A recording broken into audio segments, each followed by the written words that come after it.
Mukunda jewellers మొట్టమొదటి factory outlet ఇప్పుడు కూకట్పల్లి, కొత్తపేట్, సోమాజిగూడ మరియు ఖమ్మంలో. నమస్తే రమ్మగారు. నమస్తే జయ. ఇది ఒక మంచి కథ, భక్తుల కథ చెప్తాం. సక్కుబాయి కథ చెప్పుకుందాం. ఈ మరాఠీ ప్రాంతంలోనే మరాఠా దేశంలోనే ఒక భార్యాభర్త ఉండేవాళ్ళు. వీళ్ళు చాలా భక్తులు. పండరిపురానికి దగ్గర ఊరు వీళ్ళది. అయితే ఈ వీళ్ళకి ఒక అమ్మాయి పుట్టింది. లేక ఒకతే పిల్ల. అయితే ఈ పిల్ల పేరు సక్కుబాయి. వీళ్ళంతా బాయి పేరు కలుపుతారు. కమలాబాయి అలాంటి పేర్లు ఉంటాయి కదా. బాయి అంటే స్త్రీ, బహుశా అలాగే అనిపిస్తుంది పేరు. అయితే ఈ సక్కుబాయి చిన్నప్పటి నుంచి పిల్ల కొంచెం మంచి బుద్ధి కలిగిన పిల్ల, వివేకవంతురాలు, బాగా భక్తి. పక్కనున్న గుళ్ళోకి వెళ్ళేది, వాళ్ళ అమ్మ చెప్పిన మాట వినేది, స్నేహితులతో ఆడుకునేది, బుద్ధిమంతురాలుగా ఉండేది.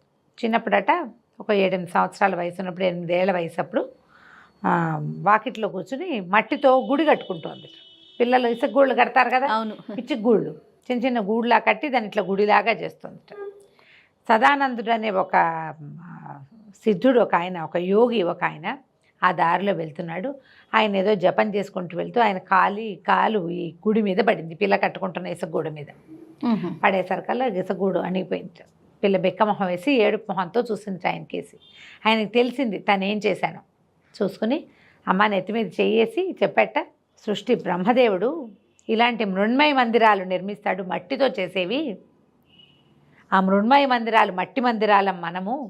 ఈ మృణ్మయ మందిరంలో ఒక తన్మయ మందిరాన్ని నిర్మించాలి. మట్టి గూడు, భగవంతుడు నిర్మించిన మట్టి గూట్లో జీవుడు ఉంటాడు. మనం నిర్మించిన తన్మయ మందిరంలో అంటే తనువుతో లోపల చేసినటువంటి గుడిలో భగవంతుడు ఉంటాడు. ఆ తన్మయ మందిరంలో భగవంతుడిని ఉంచాలంటే చిన్మయ స్ఫూర్తి కావాలి. దానికి చిత్ ఏమిటో తెలుసుకోవాలి. మనము కానిది ఇంకొకటి ఏదో ఉంది. ఇది మనం కదా, నేను నువ్వేమైనా చేసావా? నువ్వు ఏదో క్రియ చేస్తే మానవుడు, ఒక మనిషి పుట్టాడు. నీవు ఏ క్రియ వల్ల మానవుడు జన్మించాడో ఈ క్రియకి ఈ మానవుడికి సంబంధం లేదు. ఇది వేరే స్వరూపం. అంటే ఇప్పుడు ఈ క్రియ వరకే నీది. ఈ క్రియలోంచి ఒకడు జన్మించడం అనేది నీ ప్రమేయంతో జరగదు. అలా దానంతటా జరిగిపోతుంది. ఆ జరిపేవాడు బ్రహ్మ. అతను ఏం చేస్తాడు, ఇందులో ఒక జీవుడిని ప్రవేశపెడతాడు. ఆ జీవుడు భగవంతుడు కట్టినటువంటి మట్టి గుడి, బ్రహ్మ కట్టిన మట్టి గుడి మనలో జీవుణ్ణి ప్రవేశపెట్టి వదిలిపెడతాడు. వీడేం చేయాలి, తన మనసులో ఒక గుడి కట్టాలి. దాంట్లో భగవంతుణ్ణి ఉంచాలంటే ఈ చేత్తో చేసింది, కాలుతో చూసింది, కంటితో తెలుసుకున్నది కాదు. కంటికి కనపడనిది, చేత్తో చేయలేనిది అయినటువంటి ఒక స్వరూపాన్ని అక్కడ ప్రతిష్ఠ చేయాలి. ఆ స్వరూప ప్రతిష్ఠ ఎలా జరుగుతుంది అని చెప్పి ఈ పిల్లకి చెప్పాడు. ఆ స్ఫూర్తిని కలిగిద్దాం, నేను నీకు కలిగిస్తానని పాండురంగ మంత్రాన్ని ఉపదేశం చేసేట 8 ఏళ్ల పిల్లకి. ఆమె ఆ 8 ఏళ్ల పిల్ల అప్పటి నుంచి పాండురంగ మంత్రం చెప్పుకుంటూ ఉండేది. భగవంతుడు, ఇప్పుడు నువ్వు చేసేది ఏది భగవంతుడు కాదు, నీ బుద్ధి నిలవడానికి ఏర్పరచుకుంటావు. గుళ్ళు గోపురాలు ఎన్నున్నాయి జయ. అవునండి, ఎన్ని వేల లక్షల దేవాలయాలు ఉన్నాయి, ఎన్నో ప్రతిమా స్వరూపాలు. ఈ స్వరూపం మనకి ఎందుకు పెడతారంటే మన బుద్ధి ఒక స్వరూపం యందు నిలబడ్డానికి. దాని యందు నిలబడ్డాక దాని పైది ఏమిటి, అసలు భగవంతుడు ఈ స్వరూపంలో ఎందుకు కనపడుతున్నాడు, ఎందుకు ఈయన చతుర్భుజమూర్తిగా ఉంటాడు, నీలాగా నాలాగా ఎందుకు లేడు, లీలామానుష విగ్రహుడిగా ఎలా ఉన్నాడు, ఒక లింగాకారంలో ఎట్లా ఉన్నాడు, ఆమె అంత 18 చేతులు పెట్టుకుని ఎందుకు ఉంటుంది, మనలాగా ఎందుకు ఉండదు, అంట్ల చెంబులు దవ్వుకుంటూ లేదే అమ్మవారు. ఎందుకు ఒక ప్రత్యేక స్వరూపం, నీలో నీకు తెలియని భగవదంశ ఒకటి ఉంది. అది ఎన్ని రూపాలైనా ధరించగలదు. నీలో, నాలో, పిచకలో, పందిలో అంతా ఒకటే ఉంది. ప్రతి దాంట్లోనూ ఇలా ప్రత్యేకమైన స్వరూపం ఉంది. అందులోకి వెళ్ళలేకపోతాం మనం. ఎంతసేపు ముక్కు, కన్ను వాటిని చూస్తూ ఉంటాం. ఇలాంటి భావాలని ఈయన సదానందుడు ఈ అమ్మాయికి, సక్కుబాయికి కలిగించాడు. పిల్లవ కాస్త పెద్దదయ్యాక వివాహం చేశారు. మరాఠీ పేర్లు కదా, మిత్రకాంతుడు అనే పేరున్న ఆయనతోటి పెళ్లి చేశారు. పెళ్లి చేస్తే అత్తగారు వాళ్ళు ఈ పిల్ల భక్తి, పూజ చేసుకోవటం, పాండురంగాన్ని కొలవటం వాళ్ళకి విసుగ్గా ఉండేది. వాళ్ళ ఇంట్లో వాళ్ళంత భక్తిపరులు కాదు. వాళ్ళ భక్తి అంతా గుళ్ళోకి వెళ్ళటం వరకే. జపం చేసుకునే భక్తి ఏమిటో తెలియదు వాళ్ళకి. గుడికి వెళ్ళటం, కార్తీక పురాణం వినటం అవే. అవన్నీ ఏమిటి మొదటి మెట్టు. వాళ్ళు ఆ మెట్టు మీదే కూర్చొని అదే అద్భుతం అనుకుంటారు. ఆ మెట్టు దాటేసింది ఈ పిల్ల చిన్నప్పుడే. బాగా పని చేయించేవాళ్ళు లొంగదీసి, ఎంత పనో.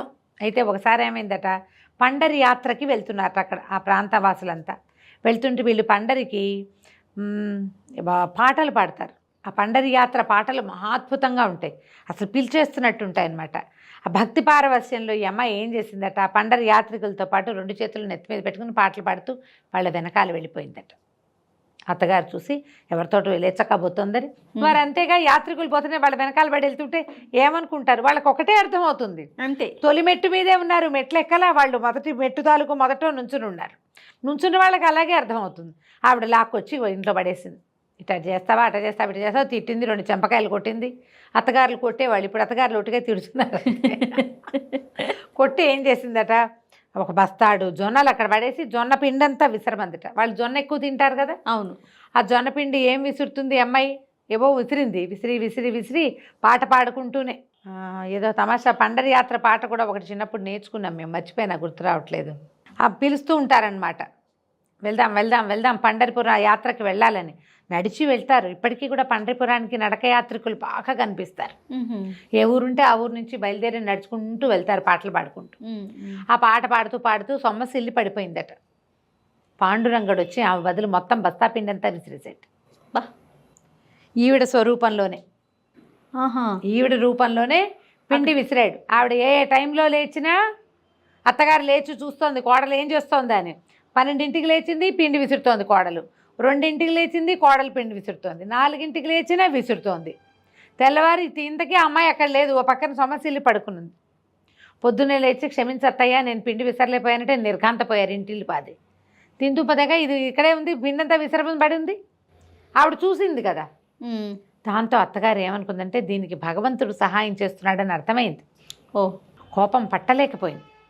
భగవంతుడి సహాయం కూడా అయినా సరే ఆవిడకి దీనికి దేవుడు దిగి రావడం ఏంటి, వెర్రి బొందా, దీనికి ఎందుకు రావాలి దేవుడు దిగి? ఓకే. మీకు ఇలా పోటీ పెట్టుకోవడానికి పంతానికి భక్తి గిక్తి అడ్డం రావు. భగవంతుడు కూడా కాదు, వాడికి ప్రత్యక్ష అవటం ఏమిటి, అలా కదా కావాలి, నాకు కదా కావాలి. మేము రోజు గుళ్ళోకి వెళ్ళేవాళ్ళం. ఇది గుడికి వెళ్ళదు, గోపురానికి వెళ్ళదు, ఎంతసేపు గుడి అని జపం చేస్తుంది. దాంతో ఏమవుతుంది, గుడికి వెళ్ళి దర్శనం చేసి పువ్వులు సమర్పిస్తే కదా భగవంతుడు వచ్చే. దానికి వస్తాడు, దీనికి ఎట్లా వస్తాడు? మళ్ళీ ఒకసారి పండరి యాత్రకి చాటింపు వచ్చింది ఊళ్ళో. వచ్చేసరికల్లా ఈవిడ వెళ్దామనుకుని అడిగితే అత్తగారు ఒప్పుకోక మజ్జిగ కవ్వం కట్టే స్తంభానికి వేసి కట్టేసింది. యాత్ర కిందటిసారి వెళ్ళిపోయింది కదా, తన్మయత్వంలో వాళ్ళ వెనకాల పోతోంది, అందుకని లాక్కొచ్చింది కదా అత్తగారు. ఈసారి కట్టేసి వెళ్ళిపోకుండా ఉండటానికి తాడేసి కట్టేసింది. రాత్రి కట్టేశారు. సాయంకాలం తెల్లవారుజామున కృష్ణుడు అత్తగారి రూపంలో వచ్చి తాడోడదీసి పండరిపురం వెళ్ళి రమ్మని ఆజ్ఞ ఇచ్చాడు. అత్తగారే ఒప్పుకుంది కాబట్టి ఈవిడ భజన చేసుకుంటూ ఆ వెళ్తున్న జనాలతో పాటు ఆవిడ వెళ్ళిపోయింది. కృష్ణుడు అప్పుడు సక్కుబాయి వేషంతో ఆ స్తంభానికి వేసి కట్టేసుకున్నాడు. పాండురంగడే ఆయనే బంధింపబడ్డాడు సక్కుబాయి బదులు. చిన్నప్పుడు వాళ్ళ అమ్మ కట్టేసింది ఒకసారి ఈయన్ని. దేనికేసి కట్టింది, రోలు కట్టింది. ఈసారి మజ్జిగ చేసే కవ్వం స్తంభానికి వేసి కట్టుబడి నుంచునున్నాడు. అత్తగారు వచ్చింది, తెల్లవారు చూసుకుంది, పండరి యాత్ర వెళ్ళిపోయింది, ఇంక ఇదేం చేయదని బూడదీసింది కట్లు. ఇప్పుడు సక్కుబాయి వచ్చేదాకా ఎవరు చేయాలి పనులు? ఇక్కడ కృష్ణుడే చేయాల్సింది. రంగడు పాండురంగడు పని చేయాల్సింది. ఇక అక్కడి నుంచి పొద్దున్నే వాకిలు ఉడిచాడు, మజ్జిగ జిలికాడు, వెన్న తీశాడు, జొన్నలు దంచాడు, రొట్టెలు చేశాడు, సంకటి చేశాడు, అత్తగారి కాళ్ళు పిసికాడు, భర్తతో ముచ్చటగా సల్లాపంగా ప్రవర్తించాడు. ఇక తన భక్తురాలు వెళ్ళి సశరీరంగా పాండురంగడిని చూసే వరకు కూడా రోజుల తరబడి అత్తారింట్లో సేవించాడు. ఈ భగవంతుడితోటి సేవించబడ్డం వల్ల అత్తగారు కూడా ఒక రకంగా మెతగ్గా అయిపోయిందట. ఇంతలో ఏమైంది, 5 రోజులు 3 రోజులు గడిచింది, ఒక 3 days గడిచింది. 3 రోజుల పాటు భగవంతుడే వీళ్ళింట్లో సేవించాడు కోడలి బదులు. అక్కడికి ఆ పండరి యాత్రకు వెళ్ళి వాళ్ళ ఊరు పక్కనే దగ్గరే కదా, 3 రోజుల్లో అయిపోతుంది యాత్ర. తిరిగి వచ్చిన వాళ్ళు ఎవరో సక్కుబాయిని అక్కడ చూసామన్నారు. వీళ్ళింటో చెప్పేసరికి వీళ్ళు నిర్కాంతపోయారు. రోజు ఇక్కడే ఉంది కదా, పండరి యాత్రకు ఎట్లా వెళ్తుంది? ఆ యాత్రకు వెళ్ళింది ఎప్పుడు? ఒకరోజు తెల్లవారుజామున 3 రోజుల నాడు. తెల్లవారుజామున అత్తగారు చూసేసరికల్లా సక్కుబాయి స్తంభానికి ఏ తాడుతో తను కట్టేసిందో అదే తాడుతో కనపడింది. ఈ 3 రోజులు ఆమె నవ్వు, ఆమె మందహాసం, ఆ పని తలుచుకునేసరికి వీళ్ళకి ఒళ్ళు జలదరించిపోయింది. ఎవరొచ్చి సక్కు బదులు తమని సేవించారో వీళ్ళకి అర్థం కాల.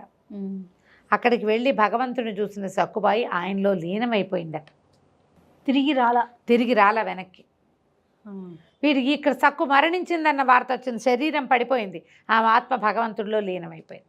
వీళ్ళకి కబురు వచ్చింది. వీళ్ళకి పరిగెత్తుకుంటూ వెళ్తే ఏముంది, వీళ్ళ ఇంట్లో లేదు సక్కుబాయి, అక్కడుంది ఆమె శరీరం. ఆమెను తెచ్చుకుని దహనం చేసుకున్నారు వీళ్ళు. అట్లా సక్కుబాయి భగవంతుడిలో లీనం అవడానికి 8వ ఏట సదానందుడు అనేటువంటి సిద్ధుడు ఇచ్చిన మంత్రంతో అట్లా భగవంతుడినే పట్టుకుని చివరికి ఆయన్ని చూడాలన్న స్వరూపం చూడాలన్న కోరికతోటి ఆయన్ని చూసి ఆయనలోనే ఐక్యమైపోయిందట సతీ సక్కుబాయి. ఇది కూడా సినిమా ఉంది, అంజలిదేవి గారు యాక్ట్ చేసింది. ఓకే, బాగుంటుంది, పాటలు కూడా చాలా బాగుంటుంది. నాకు గుర్తులేవు కానీ సినిమా బాగుంటుంది. నేను బాగా చిన్నప్పుడే చూసావు, 10-12 ఏళ్ళప్పుడు అయ్యి ఉంటుంది. నాకు మామూలుగానే అంజలిదేవి అంటే చాలా ఇష్టం. ఓకే, నా నవ్వు అది బాగా నచ్చుతాయి నాకు. రౌండ్ ఫేస్ ఇష్టం అని చెప్తుంటాను ప్రతిసారి నీకు. అంజలిదేవేనా? రైట్, చాలా ఇష్టం నాకు.